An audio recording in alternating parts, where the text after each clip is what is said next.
Today's topic may not be suitable for younger viewers. Accordingly, parental supervision is advised. More than 30 different bacteria, viruses and parasites are known to be transmitted through sexual contact. 8 account for most of them, of which 4 are curable and 4 are incurable. But how do you know if you have a sexually transmitted infection or STI?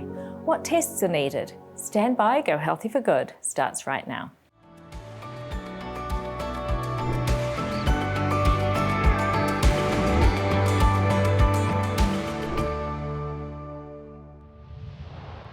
Hello and welcome to Go Healthy for Good.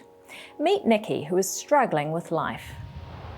I was living in Sydney and I was working in a corporate job, so Monday to Friday, I'd like to say 9 to 5, but it most certainly wasn't 9 to 5. So working in an office and I had a team of 6. My life was pretty busy, pretty sedentary, sitting at the computer a lot. I was working in a global organisation, and so we'd have our work day here in Australia and then at night time connect with the rest of the world for various meetings at night, so the days were pretty long. It was exciting, but health-wise was not feeling great. They were long days and I think pretty much sustained on coffee. I hadn't always been a coffee drinker. And I had grand aspirations to be a really healthy person, but in that type of lifestyle there wasn't always a lot of space for exercise, and so I would always intend to get up and do some exercise before work, but then working late the night before meant that I wouldn't exercise the next morning, and then because I hadn't exercised, I wouldn't eat well, and so it was a vicious cycle. I had enough energy to do what I needed to do, but I wasn't feeling great overall. And I was getting towards my 40th birthday and thought, you know, major milestones, time to get some things sorted with my health, and things hadn't been going well in my body for quite some time, and so I'd been to see my GP. And she'd run some tests, and to say I was shocked would be an understatement when she pulled out the test and she said to me, look, you've got a tumour in your brain, but it's not a brain tumour. And I didn't really know what to do with that news because it's pretty shocking, but it explained a lot of things for me. So the pituitary gland, which is the control centre for all the hormones in your body, so that explained so much that was going on for me. My hormones were way out of balance. And essentially the key hormone was prolactin, which for men or women, if it's out of control, makes you think that your body thinks that it's pregnant. So something that I definitely didn't want to experience as I wasn't pregnant.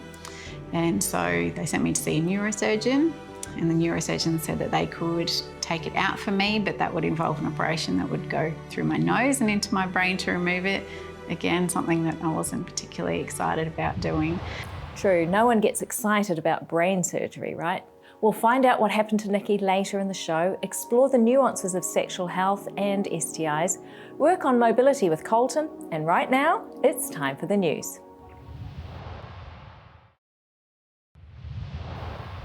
In the headlines, curcumin is good as paracetamol, beetroot boosts brain and blood vessels, and fruit and veggies good for mood. Turmeric may be as helpful as acetaminophen or paracetamol for arthritis of the knee. Almost 200 people with osteoarthritis of the knee were randomized to receive either a paracetamol 3 times a day or a specialized formulation of curcumin twice a day. After 6 weeks, both groups showed improvement in pain, stiffness, and physical function. On analysis of inflammatory markers, the curcumin group had a 37% drop in C-reactive protein and a 75% drop in tumor necrosis factor alpha, which was better than the drug group. It's known that curcumin inhibits pro-inflammatory signals, including prostaglandins, leukotrienes, and cytokines. So keep turmeric on hand in the kitchen and add it to your daily diet. And if you struggle with chronic pain, then consider supplementing with a specialized formulation and avoid the side effects of drug medication. In a new study, 26 healthy people in their 70s participated in a placebo-controlled trial. Twice a day for 10 days, they drank either beetroot juice or a similar placebo drink. Drinking beetroot juice for just 10 days altered the mix of mouth bacteria. Microbiome populations known to support healthier blood vessels and better brain function increased. Bacterial populations associated with pro-inflammatory metabolism decreased. Beetroot and other foods, including lettuce, spinach, celery, are rich in inorganic nitrate, and many oral bacteria play a role in turning nitrate to nitric oxide, which helps to dilate blood vessels and create chemical neurotransmitters in the brain. In this study, systolic blood pressure dropped an average of 5 points after drinking the beetroot juice. A systematic review has been done of previous studies looking at diet and mental health in women. Women were selected as they have more at risk of getting mental health problems in general, and specifically during and after pregnancy. Among the 30 studies included in the review, 25 found a diet high in fruits and vegetables, including fruit and veggie products like juices and smoothies, was associated with better mental health, including anxiety, distress, depressive symptoms, depression, and suicide. 2 studies showed the opposite, 2 were neutral, and 1 was conducted on endurance runners who had a high quality of life regardless of dietary choice. So if you struggle with a mood disorder, be sure to keep plenty of fruit and veggies on hand and eat some at every meal. I'm Dr. Neuro McKibben, and that's today's health news. Our guest today is Dr. Jane Morgan, a specialist with many years of experience in sexual health. While often there are no symptoms at all with STIs, if someone does get symptoms, here Jane explains what they may experience. So some of the symptoms that people might notice, so for women, they might notice an increase in their vaginal discharge. They might notice more wetness, maybe a change in odor, a change in their bleeding. So instead of having a regular cycle, that they might bleed in between their periods, or they might notice that they bleed after sex. And for men, that might be that they're noticing it's uncomfortable to pass urine. Or that there's more wetness there. So again, that discharge. If you think you have a sexually transmitted infection, it's pretty important to go see someone about it. But it can be a little bit intimidating, right? Oh, absolutely. So I think that's one of, it's a very private part of our body. People are very nervous about talking to someone else about their behavior and wondering whether or not they're going to be judged. And then also just the sheer fact of getting to see someone. So it's very easy for people to put that off. But these days it's much, much easier. So when I started in sexual health, it was very much the normal that we would examine every single person. Whereas now, if somebody just wants a peace of mind check, that they don't have any symptoms, but they still feel it would be good to get a checkup, then people can take their own samples. So, so for a woman, that would be taking a swab herself from her vagina. And for a man, that's as simple as peeing in a cup. So we try and promote that as a pee and flee. You can literally turn up at clinic, pee in a cup and run away again. You're not having to tell anybody anything. Right. And then you just contact them with the results. We let people know the results. Yeah. So, and it's, So again, I guess the traditional model is that we take a history and we find out what you're worried about, then we do some tests, then we give you some treatment if you need it. Whereas now it's more like, let's start with the testing. Because actually, if the test is negative, we can reassure you and you don't have to tell us all that personal stuff. So it's, yeah. Wow, that's very user-friendly. Yes. Now, what about if the test comes back positive, are you obliged to tell your sexual contacts? Absolutely. And I think that's for your own protection so that you don't get reinfected again, but also that they may not be aware that they have an infection. So it's giving them the opportunity to go and get tested and checked for themselves. How would you have that conversation? So increasingly, I know I love how young people today are so tech savvy. So increasingly people will literally just text. So text message, yeah. Yeah.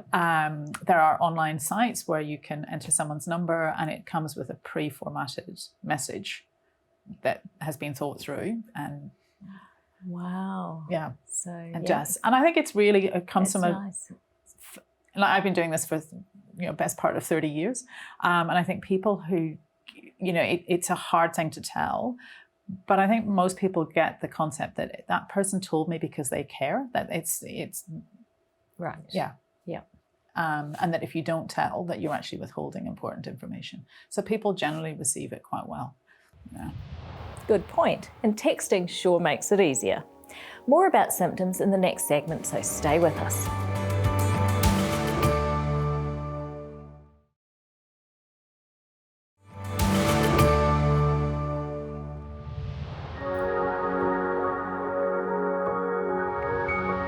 Hey my friends, I'm Colton, your coach, and today we're talking about mobility.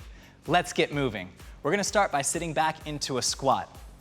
So sitting feet shoulder width apart, sitting back into those hips, you wanna make sure the knees stay behind the toes. They can come up to that toe line, but if they go past, we can start putting pressure in the knees. Instead, we wanna sit back into those hips. From there, the arms are gonna come up as far as they can overhead. Make sure as you're doing this, you're bracing your core tightly so you don't arch your back. Arms are extended and reaching back, and then you stand up. You guys, I left them in that squat too long. I can see it on their faces. Come on up, and let's try that again. Arms come down. Then we're gonna squat down, reaching towards the floor, but sitting back in those hips. Reach those arms up. Can we get them any higher this time, any further back? Angela, look at that shoulder mobility. I'm impressed, man. Drive through the heels to bring it all the way up to a stand and bring it back down. Keep repeating that for me so that the team can follow you at home, my friends. Now, why do we do this? What is mobility? Mobility is taking your body through its full and natural range of motion. And the thing about mobility, like a lot of things in life, unfortunately, it is a move it or lose it situation, but it is also a use it and keep it situation. So if you use your natural range of motion, you'll maintain it.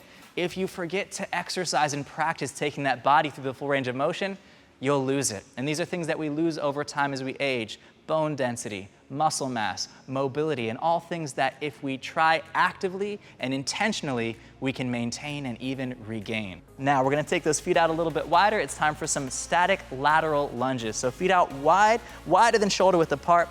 You're gonna drive your hips back and sit down into one side, keeping the other leg nice and straight. As you do this, you want to make sure that at the bottom of it, your knee, toe, and hip stay pointed forward. So if we can bring our hip out and our knee forward just a little bit more, unit, that's it. And then we're going to switch to the other side. So you can see here how Angelo has his toe, knee, and hip all in a straight line, facing forward just like his chest. That's what we want. And as you switch side to side, make sure that what you're doing is sitting back into your hips. So Angelo, if you could turn sideways for us. Turn side on, there we go. You'll notice that as he goes, what he's really doing is that he's hinging his hip back. And as he drives that hips back, he can keep his knee behind his toe and that weight loaded in his hips. And that's what we want to be working from: the glutes, the hamstrings, the back side of the body. And you know, the more active and engaged our glutes are, the more it reduces our risk of back pain. Glutes, core, key parts of not having back pain in our everyday life. Now, we're gonna keep Angelo lunging, because I know he's feeling the burn, but he's here for that. That's what we're here for today. I'm gonna ask Yuna to modify this a little bit. We're gonna make it just slightly more challenging, and all she's gonna do is turn her toe up to the ceiling as she drops down into that lateral lunge, and suddenly it has a new name. It's called a Cossack squat. What you'll notice, Yuna, now is that you feel a stretch through the back of the leg. Can you nod your head if you feel that? Yeah, feeling that stretch through the back of the leg as she goes down, lengthening through the hamstring and calf now as well. So it becomes both a strengthening exercise, a stretching exercise, taking her through that full range of motion, increasing that mobility. I think your legs deserve a little bit of a break, so you can come up and shake that out. You guys at home, if you've been doing it along with them, you need some time to shake that out. Let's bring those feet a little bit closer together to a nice, comfortable standing position. They're gonna bring their arms up to the ceiling, reaching up high. Then follow those hands all the way down to the floor, reaching those fingertips as close to the ground as they can get them. Once they're there, taking a pause, letting the stress and tension release through their back and their spine, maybe even needing to bend those knees a little bit. Then we're all gonna softly bend our knees and roll it up slowly, one backbone at a time. When you get up to the top, we simply do it again. Big reach up with a deep breath in. Breathe out as those arms fall to the floor. Let that tension relax. Maybe you get a little bit deeper this time as you breathe out again. Then bend those knees softly and begin to roll it back up, one backbone at a time. We're gonna do that one more time, but this time when we get to the bottom, we're gonna stay down there, all right, team? So big reach up, big breath in, breathe out, fold over, find the floor. And even if you can't find the floor with straight legs, bend those knees a little bit and find the floor. What we're gonna do now is called the world's greatest stretch. It's one of the best things you can do for mobility. We're gonna walk those fingertips out to the top of a push-up. When we're in that full push-up position, hands under the chest, butt down low, belly button braced to the spine to keep that back nice and flat. We're gonna take one of our legs and step it forward beside our hand. So into a deep, deep lunge. From there, pressing your hips down into the floor. Take that inside hand, the hand that's next to your foot, and reach it up for the ceiling. So you'll be facing that front leg, opening your chest, lifting your heart towards the ceiling, eyes on that fingertip as it stretches a little bit further, trying to expand the length between your shoulders. Nice work there, and then bring it right back down. And we're gonna take that foot back, come back into our toe touch by walking those hands back, and then let's bend those knees softly, roll it up one backbone at a time. Let's do that one more time for the other leg, okay, team? So as we walk through that toe touch, stretching the hamstrings, as we hold this plank, engaging the core, making the core stronger and stable. As you lunge that leg, you're getting the stretch through the glutes. Again, great for reducing that lower back pain to not only strengthen, but also stretch that muscle. When you reach up, you're creating what's called thoracic extension. That means you're rotating through the upper spine, which only has a little bit of movement, but guess what? If we don't use it, it ends up being no movement. So that rotation and that opening up of the chest, lifting a little higher, lifting that heart up, really helps to open it up. How you feeling there? Good, all right, bring it back down. And let's put those feet back together, walk it back to our toe touch, and walk it up nice and high. Now, I know I told you that was the last time, but we're going down one more time, team. Big reach up, breathe in. Breathe out as you fold it down to the ground. Walk out to the top of your push-up, but now I'm gonna be a little bit nicer to you. You can put those knees down. We're gonna go on hands and knees.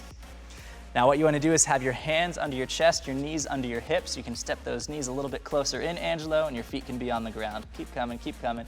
All you're gonna do is lift your tailbone and your crown of your head towards the ceiling, getting a big arch in your back, and then flip it. Tailbone and crown going down to the floor, big round in the spine.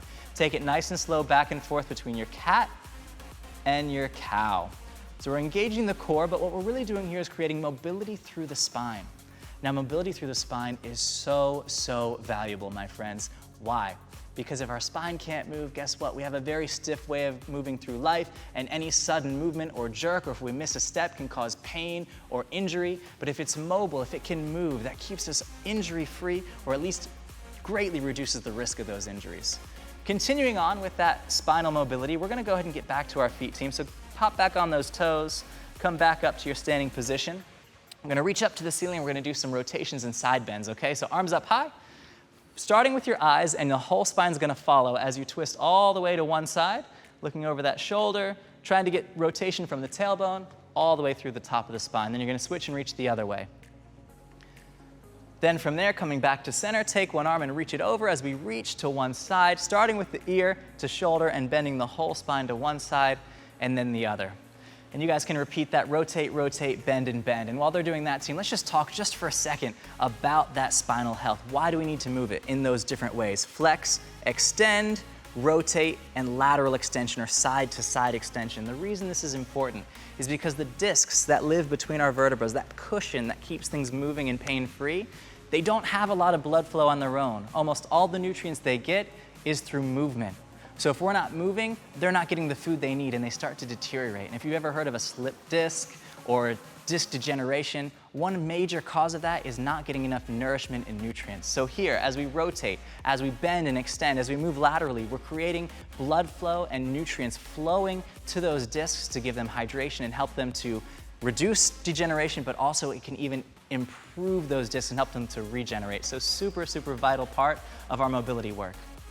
Team, remember, move it or lose it. If you're not taking your body through its full range of motion, that range of motion is gonna slowly decrease. So moving it regularly through its full range of motion will help you to maintain and even increase that range of motion. You guys can take a little break now, put those arms down. Great work today, my friends. I'm Coach Colton. Remember, more is possible for you. Commit to making small changes in your life, and we'll give you the tools you need to be healthier, happier, and fit for a purpose, your purpose. Now back to Nikki, who was feeling sluggish, unable to accomplish her health goals and approaching 40. She decided to get a checkup. The tests showed a pituitary tumor in the brain, and a neurosurgeon offered surgery. It was an offer she refused. Watch. Yeah, so having the hormonal imbalance did have a big impact on my moods. And then as time went on, it made me feel quite depressed, and I got quite depressed. I guess the way that it made me feel was a real sense of being out of control and not being myself, and not not having a lot of hope for the future because I didn't feel that I could change my circumstances through changing my lifestyle, and I didn't feel like I could make a change. I would be on medicine for the rest of my life. So I guess in a lot of ways it felt quite hopeless. So having the tumour on my pituitary, the plan was to continue on medicine for the rest of my life to manage it, and specifically to manage the symptoms and the impact that it was having on my health. And so I guess I had resigned myself to the fact that that would be my path. But being a lot more balanced now, eating a plant-based diet, getting much more sunshine, having a lot less stress in my life actually, being able to manage that, and fresh air and great water has actually had a huge impact on those symptoms. So I'm not taking my medicine at the moment, but the really key symptoms that I was experiencing are gone, and I believe that I can manage this without medicine because I've got these other great tools in my pocket now. Of having a healthy body, I believe that it can. I had the head knowledge of what it would take to be a happy and healthy person, but I was really struggling to get started. And then a key piece of information, so going to bed earlier meant that I would get better sleep, and because I had a light meal, then I was sleeping really well. And because I slept well, I could get up early. And so since then, I've been exercising every morning, and because I'm exercising, then my body is really happy to eat good nutrition, and I've moved to a plant-based diet. And I'm outside in the fresh air, getting lots of sunshine. And so all of these things coming together have made me feel so much better. Coming together for a new life. Now back to today's special guest, sexual health specialist, Dr. Jane Morgan. This topic is sensitive and may not be suitable for younger audiences. I asked Dr. Morgan to explain the significance of a genital discharge. So if we're talking vaginal discharge, Yes. it is actually such a vague symptom that it can mean a wide range of things. So a woman who's not on hormonal contraception, a woman's natural cycle, the amount of discharge she makes will vary across the cycle. So what we're really looking at is whether there's been a sustained change.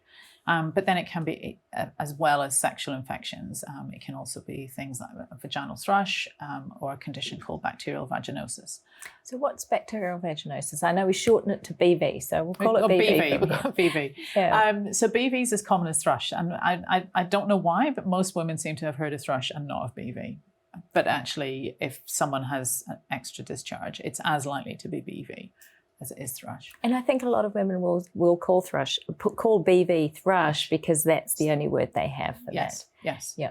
But it's not sexually transmitted, is it? So it's not sexually transmitted, or at least we don't think so. It's sexually associated, which is a medical nuance. But basically what it means is that our vagina has the most amazing design with healthy bacteria who produce a mild bleach, basically, and keep our vagina clean and protect it from other bugs. And if we're run down or different things have happened, then we can lose that protection. And some of the small traces of less healthy bugs that we have there get to overgrow. And people use different analogies for this, but one of the most common is saying it's like weeds in your garden. That it's basically an overgrowth of weeds. It's not so much something you've got. Do we need to weed it? Do we need to change that situation?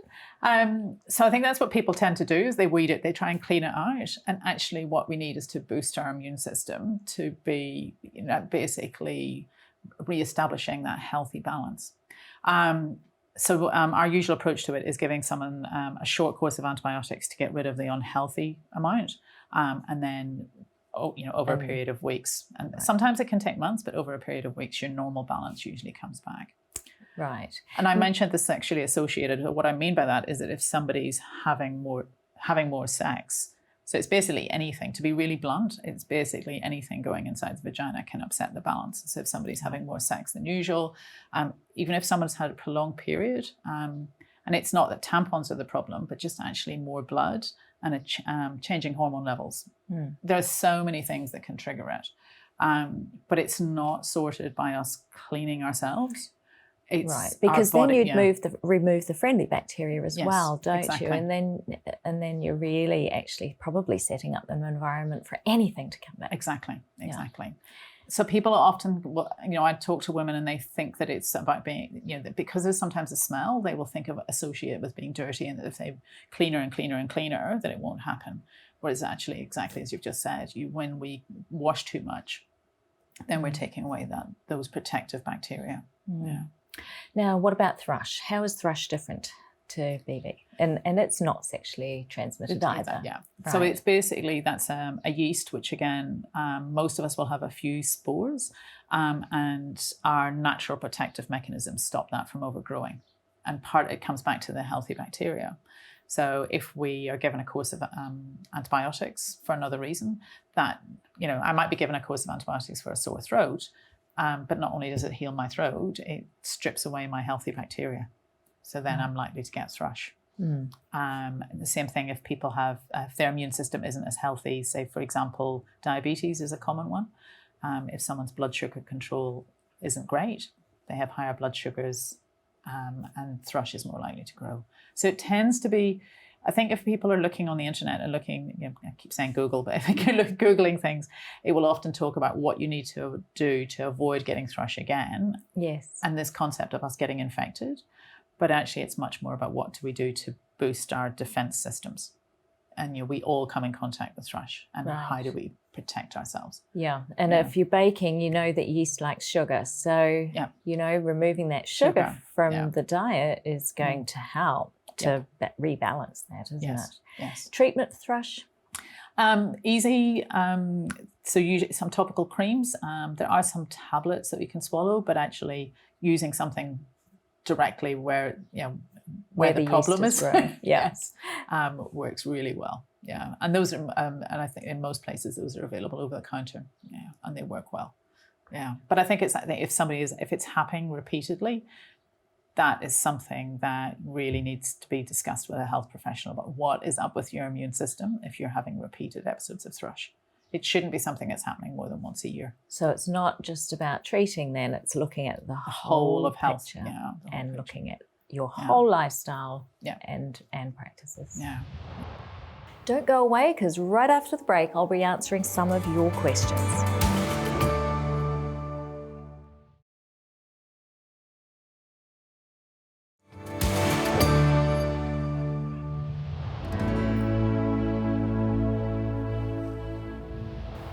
Now it's time for you to be asking the questions. Florence rang and said, I have thin fingernails, hair loss, diarrhea, thyroid disease, diabetes and Sjogren's. Florence, that is a whole lot to be dealing with. I'm so sorry that you have all these challenges. They are mostly autoimmune diseases. So be sure that your thyroid disease is well managed, because some of those symptoms that you mentioned might be related to thyroid. Allow plenty of time to sleep at night. Go to bed definitely before 10 p.m. Manage stress the best you can, and keeping a gratitude journal may help to remind you of the good things that happen each day. Take a walk every day. Remember, there's no bad weather, just bad clothing. And seriously consider just going on to a whole food, plant-based diet with lots of vegetable, because that makes for less inflammation. And that's one of the big problems with the autoimmune diseases that you have. If you're able to, you might want to think about doing hydrotherapy at a lifestyle centre near you. If you can't afford it, try to find a sponsor who would be able to pay for that for you, or crowdfund it. Someone else asked, regarding colon cancer, I've lost weight from 175 to less than 130 pounds. What do you think is happening? Well, if you've had treatment for cancer and you start to lose weight, you definitely need to see your doctor straight away. If you've changed your diet, you're doing more exercise, or something has changed that might contribute to weight loss, then you don't need to be so worried, but still it's a lot of weight, so I would recommend a checkup and some blood tests. Lorraine asked, is it okay to have a flu or COVID shot shortly after major surgery? Well, it is okay to be vaccinated then, but not everybody becomes immune from the vaccine. And so you want to get a good immune response, and that's best if you have it done when you are fully recovered from your surgery. Thanks for those questions. If you have a question, send it in using the contact details on the screen. Now let's head outdoors and see what's on offer at the fruit and veggie stand.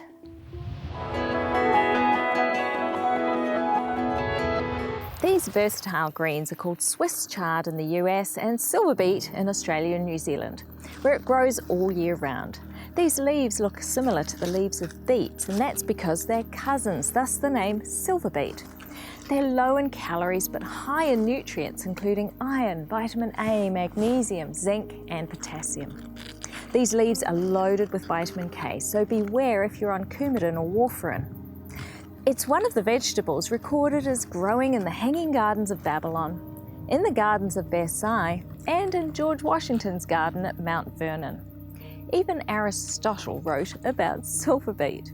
It's very easy to grow, and Canadians grew it in the 1870s as a green manure where they would grow it and till it straight back into the soil to be fertiliser. Italians and Portuguese eat it as green soup. The Greek combine it with cheese to make spinach pie or spanakopita, and I often add it to my barley soup, or just chop it finely, steam it, and make it into a massive dark green goodness. Bon appetit! On today's show, we're discussing sexually transmitted infections, or STIs, which is not really suitable for younger audiences. I asked our guest, Dr. Jane Morgan, sexual health physician, about chlamydia. So chlamydia is one of the most common infections worldwide, most common sexual infections worldwide, and more so amongst young people. But I think that which really reflects those who aren't yet in a long-term stable relationship, that you're more likely to be changing partner. That said, it's not that somebody has to be having lots of partners to get chlamydia, because without specific treatment, chlamydia will stay in the body for years. So if you're diagnosed with it, it doesn't mean you just got it. It simply means you just had a test for it. Exactly. So you can't actually date the time of your infection necessarily. Yes. So we will occasionally have people who had a test 6 months ago and have only had sex with one person since, and they're going, okay, I'm pretty confident I know where I got this. Yes. Where I got this. But I think if somebody has never tested before and they have a test, we could say, well, I have no idea whether it's something the test just says that you have this or you don't. It doesn't tell me how long somebody's had the infection. And that can be hard in a relationship if you're the first person to test. And then people think, and I think it's the important thing is that these are infections that we can treat and make people better, and not getting into a blame game of who gave what treated what. Symptoms of chlamydia? So often no symptoms, but typically it's noticing a change in discharge, noticing a change in bleeding, and possibly some lower pelvic pain if it's a more serious infection. And for men?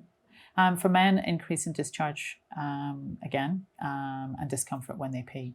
Yeah. And I guess that's so. Thank you for asking about the symptoms, because that's actually a point that I think is really important around painful sex. That sex should not be painful.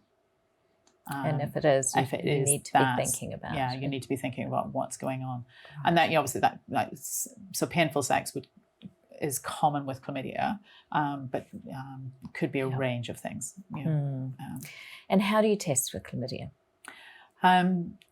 Really easy. So for women, that's a swab either from the vagina or cervix. But a woman can test herself. That doesn't have to be by a health provider. And for men, that's pee in a pot. Very easy. And treatment?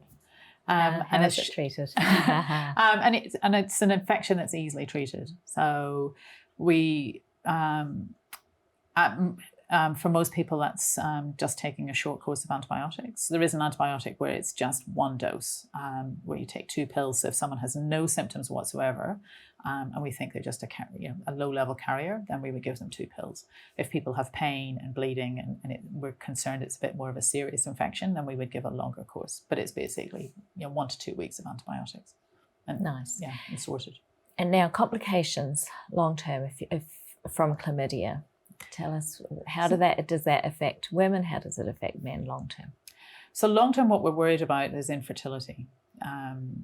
So that if someone has a chlamydia infection, a small percentage, then the infection will climb higher, and not not just irritate the uterus, but also the tubes. And that can mean that if somebody has blocked tubes, then they're going to have difficulty getting pregnant. And for men, that can affect their fertility as well. Thankfully, it's only a small number of people. The problem is that we don't know, who's going to get this infection and just carry it without any symptoms or problems, and who's going to get it and end up with infertility. So thankfully, it's not many, but it is a serious infection. So getting tested and treated is really important, because that obviously avoids those long-term harms. Right. The other thing that can happen if our tubes are irritated and inflamed is that a pregnancy ends up in the wrong place. So rather than actually being a pregnancy that we carry in our uterus, that the pregnancy ends up in the tubes, which we call, yes, as an ectopic yes, pregnancy. Because the sperm and the egg meet in the tube, and so if the tube is damaged, that fertilized egg is now not going to come down into the uterus properly. Yeah. It's going to end up getting caught up in the scar tissue up there and cause an ectopic pregnancy, which is a surgical emergency and life-threatening. It's life-threatening. Yeah. So thankfully, serious. again, very rare, but incredibly serious. So that's I think we can get a bit blasé about, these are, they're common infections and most people don't get symptoms, but actually for a few people, it's very serious and potentially life-threatening. So and not something that you want to keep having over and over again. That's right. You need to think about protecting yourself like this.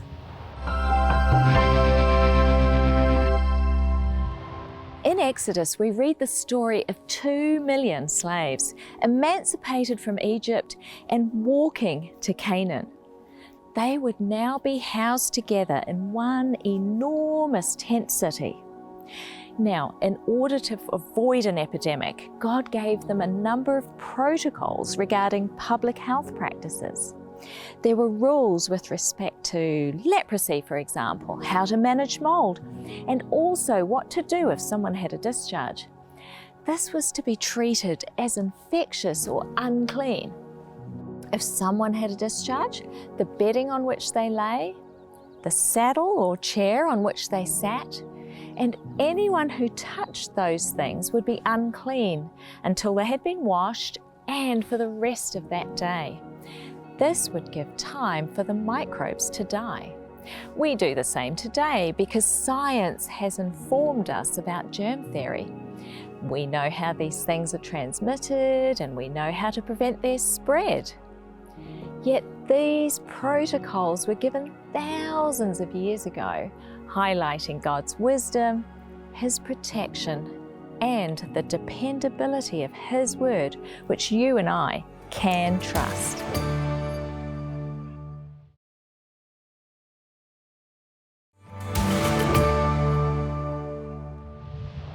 Our topic today is sensitive and may not be suitable for younger viewers. Dr. Jane Morgan, sexual health physician, is here to explain the symptoms of gonorrhea.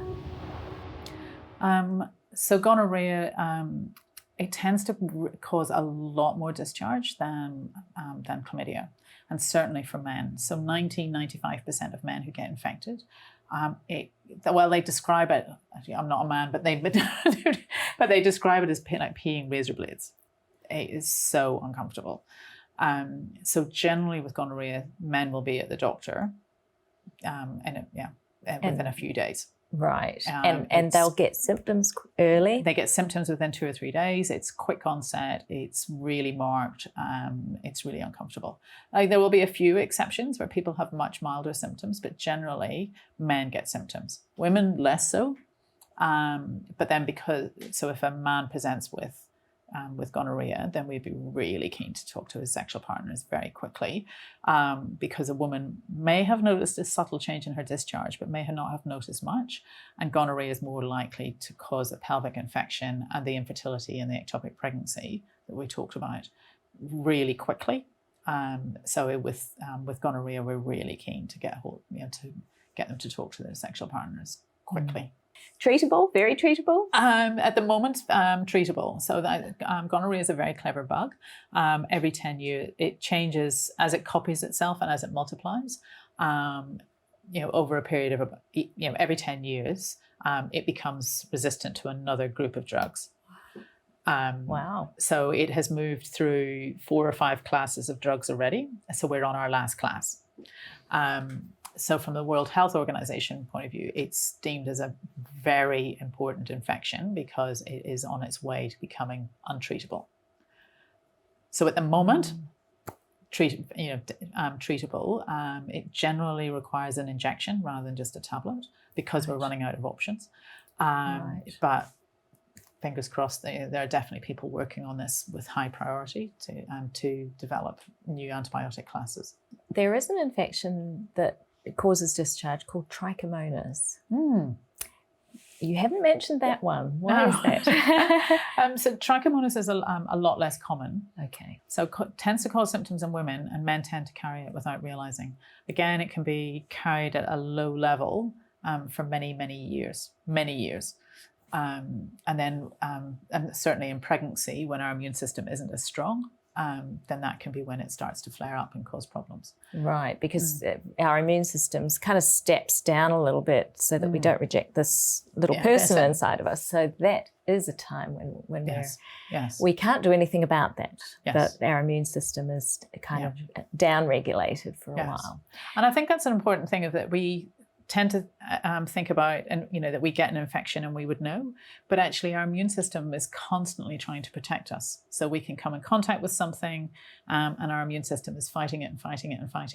And then it's the point we get symptoms tends to be when something happened to make our immune system weaker. So pregnancy is a classic example.